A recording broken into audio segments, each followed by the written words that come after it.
इंटरनेटच्या जगाचा विचार केला आणि .कॉमच्या बूमचा विचार केला तर त्यावेळी जेवढ्या फोर्सनी हे परिवर्तन आपल्याकडे आलं त्याच्यापेक्षा 100 पट अधिक फोर्सनी एआयचं परिवर्तन हे आता आपला दरवाजा त्या ठिकाणी ठोठावत आहे। आज आपण पाहतोय की एकीकडे आर्टिफिशियल इंटेलिजन्स आहे, दुसरीकडे क्वांटम कम्प्युटिंग आहे आणि तिसरीकडे सेमीकंडक्टरचा किंवा सिलिकॉनचा जो एक मोठ्या प्रमाणात या ठिकाणी त्याची सुनामी आली आहे। अशा या 3 गोष्टी मिळून संपूर्ण जग बदलणार आहे आणि बदलताना आपण पाहतो हिंदवी स्वराज्याचे सरसंस्थापक छत्रपती शिवरायांना मानाचा मुजरा करतो। भारतीय राज्यघटनेचे शिल्पकार भारतरत्न डॉक्टर बाबासाहेब आंबेडकर यांना मानवंदना अर्पित करतो। MKCL महाराष्ट्र ज्ञान महामंडळ मर्यादित या अतिशय उत्कृष्ट कार्य केलेल्या संस्थेच्या रौप्य महोत्सवी स्थापना दिवस समारोहामध्ये मंचावर उपस्थित असलेले महाराष्ट्राचे लोकप्रिय उपमुख्यमंत्री सन्माननीय श्री अजितदादा पवार, आमचे मंत्रिमंडळातील सहकारी श्री आशिष शेलारजी, चंद्रकांतदादा पाटीलजी, या संस्थेचे संस्थापक प्रथम अध्यक्ष श्री दिलीप वळसे पाटील, संस्थेचे आताचे अध्यक्ष आणि ज्येष्ठ शास्त्रज्ञ पद्मविभूषण डॉक्टर अनिल काकोडकर, ज्यांनी खऱ्या अर्थाने ही संस्था स्थापन केली असे संस्थापक आणि आपण ज्यांना महासंगणक तज्ज्ञ म्हणून या ठिकाणी संबोधतो असे पद्मभूषण डॉक्टर विजय भटकरजी, त्याचप्रमाणे व्यवस्थापकीय संचालक श्री समीर पांडे आणि MKCLचे चीफ मेंटॉर आणि ज्यांनी अतिशय सुंदर अशी दिशा या MKCLला दिली ते श्री विवेक सावंत, या ठिकाणी उपस्थित असलेले सर्व मान्यवर भगिनी आणि बंधूंनो, आज खरोखरच हा आनंदाचा दिवस आहे की MKCLच्या रौप्य महोत्सवी स्थापना दिनी आपण सगळे लोक या ठिकाणी उपस्थित आहोत। कुठल्याही राष्ट्र जीवनामध्ये किंवा समाज जीवनामध्ये सातत्याने आव्हानं येत असतात आणि वेळोवेळी त्या आव्हानांचा सामना करण्याकरता काही व्यक्ती, काही संस्था या पुढे येत असतात, त्याची निर्मिती होत असते आणि त्यातून समाज जीवनापुढची आणि राष्ट्र जीवनापुढची आव्हानं पेलण्याचं काम होत असतं। असाच जर आपण प्रवास बघितला तर 90च्या दशकामध्ये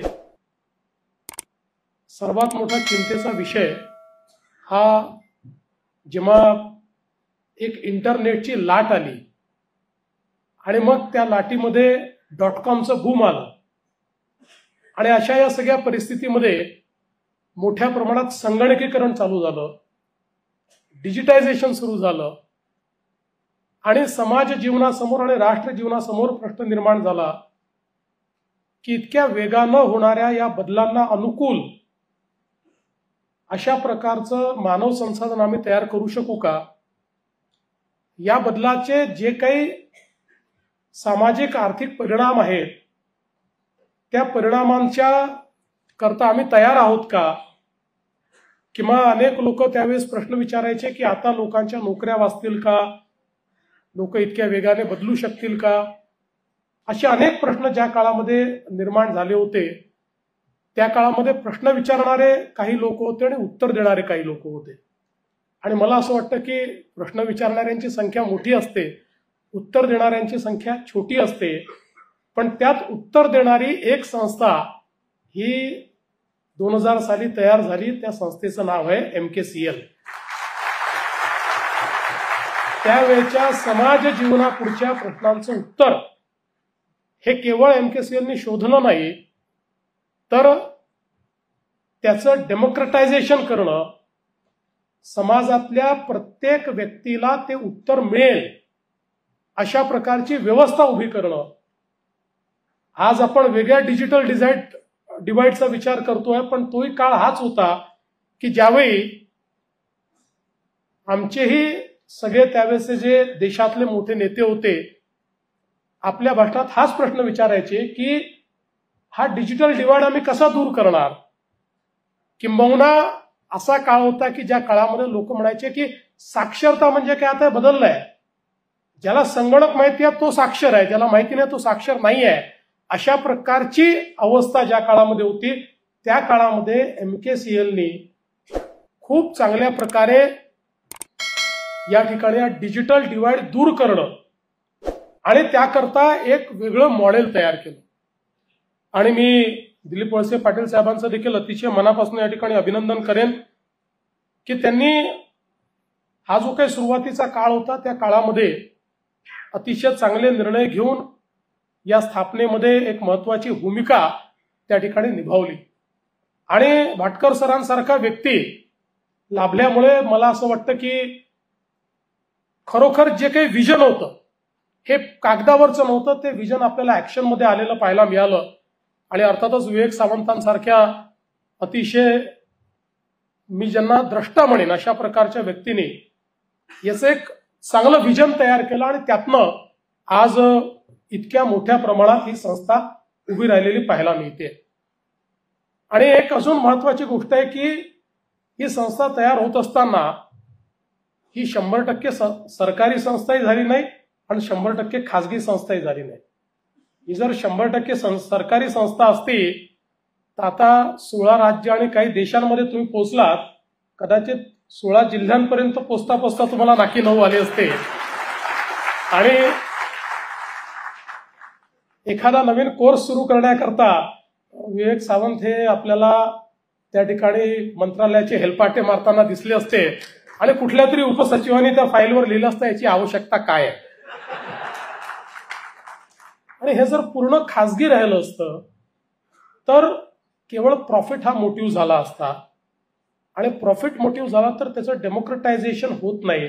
समाजातल्या सगळ्या स्तराचा विचार हा प्रॉफिट मोटिव्ह मध्ये होऊ शकत नाही. कारण समाजातला एक मोठा स्तर असा आहे की ज्याला ज्यावेळी आपण या सगळ्या व्यवस्थेमध्ये आणतो त्या व्यवस्थेमध्ये आणण्याकरता श्रम घ्यावे लागतात, रिसोर्सेस खर्च करावे लागतात. त्यातनं प्रॉफिट मिळतो असं नाही, तो कालांतराने मिळतोय. पण सुरुवातीच्या काळामध्ये प्रॉफिट मोटिव्ह मध्ये अशा प्रकारचा जो काही भाव आहे तो बसत नाही. आणि म्हणून मला असं वाटतं की ही रचना देखील अतिशय चांगल्या प्रकारे झाली की ज्याच्यामध्ये एक प्रकारे प्रायव्हेट सेक्टरची एफिशियन्सी आली आणि दुसरीकडे जे काही सार्वजनिक क्षेत्र आहे किंवा शासकीय क्षेत्र आहे याची रिस्पॉन्सिबिलिटी जी आहे ती रिस्पॉन्सिबिलिटी देखील या संस्थेमध्ये आली. आणि त्यामुळे या संस्थेने अतिशय उत्तम काम या ठिकाणी केलं. आणि आज जसं सांगितलं की इतक्या मोठ्या प्रमाणात महाराष्ट्रामध्ये 6-6.5 हजार लोकांचं एक ऑन्टरप्रेन्युअर्सचं जाळं हे या माध्यमातून उभं राहिलेलं आहे. आणि कोणत्याही क्षणी समाजातल्या शेवटच्या व्यक्तीपर्यंत पोहोचण्याची यंत्रणा ही MKCLच्या माध्यमातून निर्माण झाली. ही देखील मला असं वाटतं अत्यंत महत्वाची गोष्ट आहे. आणि विशेषतः मला असं वाटतं महाराष्ट्रामध्ये MHCET हा जो अतिशय फ्लॅगशिप कार्यक्रम MKCLच्या माध्यमातून सुरू झाला त्याच्यामुळे महाराष्ट्रातली डिजिटल डिवाइड ही आपण फार लवकर त्या ठिकाणी पार करू शकलो. आणि त्याच्यामध्ये समाजातल्या सामान्य माणसाला देखील किंवा त्या काळच्या सगळ्या तरुणाईला आपण या सगळ्या व्यवस्थेमध्ये अतिशय चांगल्या पद्धतीने आणू शकलो. आणि आज आपण पाहतोय म्हणजे जग खूप वेगानं बदलत आहे. कालच्या समजा दिवसापर्यंत आपल्या समोर इंटरनेट आणि .comनी तयार केलेली लाट होती, तर आता AIने निर्माण केलेली सुनामी आपल्या समोर आहे. कारण जर आपण इंटरनेटच्या जगाचा विचार केला आणि .comच्या बूमचा विचार केला तर त्यावेळी जेवढ्या फोर्सनी हे परिवर्तन आपल्याकडे आलं त्याच्यापेक्षा 100 पट अधिक फोर्सनी AIचं परिवर्तन हे आता आपला दरवाजा त्या ठिकाणी ठोठवत आहे. आणि म्हणून मला हा विश्वास आहे, कारण आता AIच्या क्षेत्रातही MKCLनी त्या ठिकाणी पदार्पण केलेलं आहे आणि 100 ऍप्लिकेशन्स अशा प्रकारचं आपण त्या ठिकाणी काम सुरू केलंय. पण आता AIचं डेमोक्रेटायझेशन करणं हे अत्यंत महत्वाचं आहे. कारण पुढच्या काळामध्ये आपल्याला ज्या प्रकारे जग परिवर्तित होणार आहे त्या परिवर्तनाचं सोबत आपल्याला आपली पेस ठेवावी लागेल. तर आपल्याला AIचं डेमोक्रेटायझेशन करणं आणि शेवटच्या व्यक्तीपर्यंत AI पोचवणं हे देखील मला असं वाटतं अत्यंत महत्वाचं आहे. आपण पूर्वी असं म्हणायचो की डेटा जो आहे तो आता 21व्या शतकातला सगळ्यात महत्वाचं हे टूल होणार आहे. आणि मागच्या काळात आपणही हे बघितलं की ऑइलची जी किंमत आहे त्या किमतीपेक्षा डेटाची किंमत मोठी झाली आणि डेटा ऑइल्सपेक्षा प्रेशियस झाला. म्हणजे एक काळ असा होता की ज्यांच्याकडे ऑइल होतं त्या सगळ्या देशांनी एक प्रकारे जगामध्ये समृद्धी पर्यंत ते देश पोहोचले. पण आता त्याच्या पलीकडे हा डेटा गेलेला आहे आणि आता डेटा हाच एक प्रकारे जगाच्या संपत्तीचा भाग झालेला आहे. आणि म्हणून अशा या सगळ्या परिस्थितीमध्ये डेटा ड्रिव्हन वर्ल्डमध्ये आपल्याला आता हे जे काही नवीन आव्हान आहेत आणि अर्थातच डेटा ड्रिव्हन वर्ल्डने तयार केलेली जी नवीन मूल्य आहे या दोन्ही गोष्टी समजून आपल्याला पुढे जावं लागेल. आज आपण पाहतोय की एकीकडे आर्टिफिशियल इंटेलिजन्स आहे, दुसरीकडे क्वांटम कम्प्युटिंग आहे आणि तिसरीकडे सेमीकंडक्टरचं किंवा सिमिकॉनचा जो एक मोठ्या प्रमाणात या ठिकाणी त्याची सुनामी आली आहे. अशा या तीन गोष्टी मिळून संपूर्ण जग बदलणार आहे आणि बदलताना आपण पाहतो. पण हे जग बदलत असताना त्याचा जो काही लाभ आहे हा जर आपल्याला घ्यायचा असेल तर आज कदाचित क्वांटम कम्प्युटरची निर्मिती आपण करू शकू का मला माहिती नाही. म्हणजे ते भाटकर साहेब सांगतील. कारण लोकांना जेव्हा वाटायचं की आपण परम कम्प्युटर किंवा सुपर कम्प्युटर तयार करू शकणार नाही त्यावेळेस त्यांनी परम कम्प्युटर या ठिकाणी तयार करून दाखवला. पण आज आपण एवढं मात्र निश्चित करू शकतो की या तिन्ही क्षेत्रामध्ये आपण ह्युमन रिसोर्स तयार करू शकतो. कारण या तिन्ही क्षेत्रांना सगळ्यात जास्त आवश्यकता या ह्युमन रिसोर्सची आहे. त्यामुळे एआयच्या क्षेत्रामध्ये, क्वांटम कम्प्युटिंगच्या क्षेत्रामध्ये आणि सेमिकॉनच्या क्षेत्रामध्ये आपण जर मोठ्या प्रमाणात ह्युमन रिसोर्स तयार केला तर ही जी सगळी सुनामी आहे, हे सगळं रेव्होल्युशन आहे, हे सगळं रेव्होल्युशन आपण कॅच करू शकू. आज महाराष्ट्र हा आपल्या देशाचं डेटा सेंटर कॅपिटल झालाय आणि देशाची 65% डेटा सेंटर कॅपॅसिटी एकट्या महाराष्ट्रामध्ये तयार झाली आहे.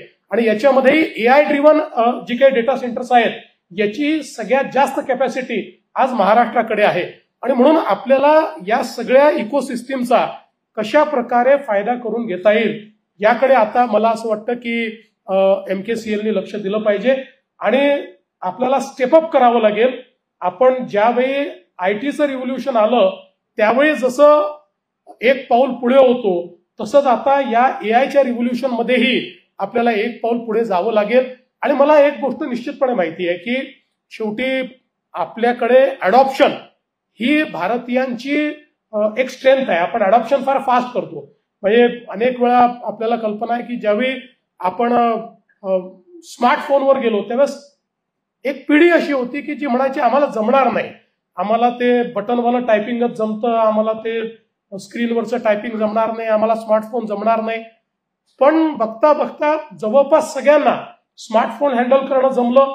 आज देशातला कोणी व्यक्ती जर आपण बघितला तर तो सोशल मीडियावर आहे, तो सोशल मीडियावर अभिव्यक्ती करतोय, तो सोशल मीडिया हँडल करतोय.